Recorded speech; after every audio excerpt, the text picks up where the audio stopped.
logo, and then H2, right? And if we're looking at the our reference file there, I could actually go and again use my handy dandy web developer tool, and if I click on it, I can actually tell the size and the font family. So I could tell that that's 13, and that's Lucida Sans. Again, obviously, if you're working directly from Photoshop file, you won't actually have this file to work off of. But then in that case, you'll just refer to your Photoshop file and determine your font size and the typeface. So for H2, I'm going to put color. Again, I'm going to cheat a little bit, and I'm going to get the color by using my picker, like so. Go over and pick. And I think it's color that's similar to this. Even if it's a little bit off, that's okay. Font. Let's make it bold. 13 pixels, 16 pixels for the line height. And then Lucida Sans again. And then hit save. And let's actually go back.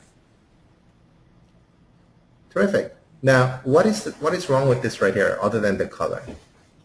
Spacing vertically. Yeah, the spacing actually is not very good at all. Now, in fact, when I actually look at this, now H1 is automatically putting a bunch of margin, right? Left and right. Also, what's wrong is that you see that red line that goes around the Rock-Solid font, because I didn't specify a width here, right? It's spanning all the way across. So what I like to do is actually go back to my structure and say, what did I do here? First of all, I could probably make top header have some margin so that it's actually coming down and starting right here, right? Just like our reference file, right? So that's what I'm going to do. Let's actually work with top header and put top header. I just put a space there just so that I could read, and say margin of, let's say 50 pixels, 0, 0, 0. So without refreshing, what do you think will happen, guys? If I return. You're lower? Yeah, exactly. I go ahead, and this thing is now lower. Now, also, this is actually a good thing to take a look.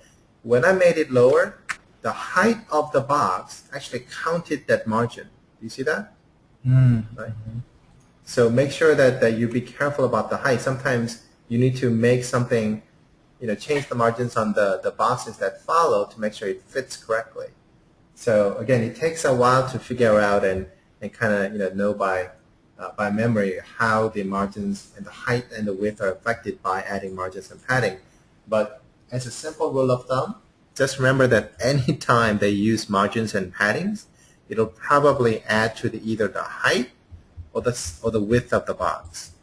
So it may give you some unexpected results, namely, items, having too much space in between them, or columns breaking because one left column had, more margins than it could handle, and it pushes the right column, and everything's now, it kind of falls below the left column, and now you have a broken page. Okay, so again, the rule of thumb is every time you add a margin or a padding, be extra careful of the overall width and the height of the box. Okay.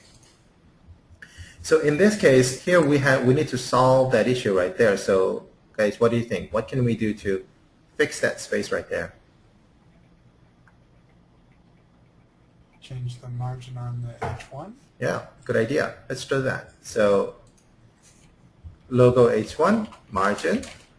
I want top to be 0. The next value is right margin. I don't really care about that. Let's change the bottom margin and say 30 pixels. And the left margin, I don't care. So let's put that 0, and let's see what happens. And I hit return, refresh. Oh, that's actually too much.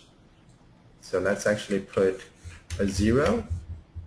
So again, you may have some invisible margins. So if I put 0, that may actually work. And let's see what happens. That's actually a lot better, right? Does the